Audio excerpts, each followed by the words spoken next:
love is a part of all of our lives. When you have an abundance of love, there is joy. When you have the absence of love, there is pain.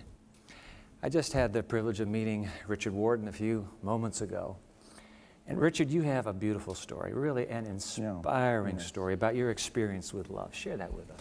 Yeah, well, it's a family story. It involves my father, who, when I was age 6, contracted Parkinson's disease. So I grew up with a man who was physically very disabled and very broken, which, of course, for a family was disastrous. And he had to go from his job in sort of middle management, and then he went to do all sorts of things. But his love for the family, in my experience, was such that he would do absolutely anything for us.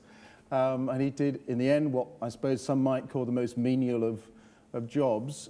He went to pick up rubbish on the beach. It was a great job. And he did it. And he was doing it because he loved us so much. Because of his Parkinson's, he had to abandon his former career work. Absolutely. And so for him, it was devastating. But what we found, I've got a brother and a sister, and we just found there was just an immense sort of reservoir of love in him, which he poured out into us. So despite his physical brokenness, he was this man who was alive.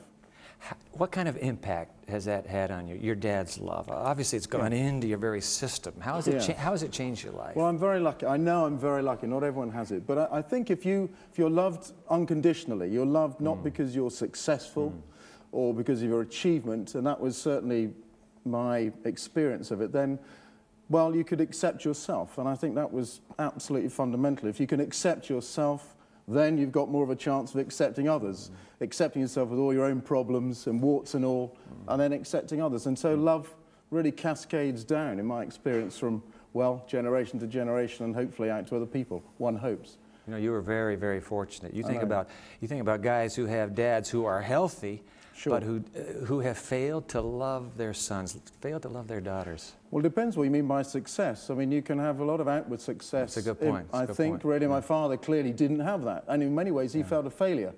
But I think his legacy, certainly in my experience, was just wonderful. And, you know, I'm very fortunate to have had that. The amazing power of love. Richard, thank you very much for sharing.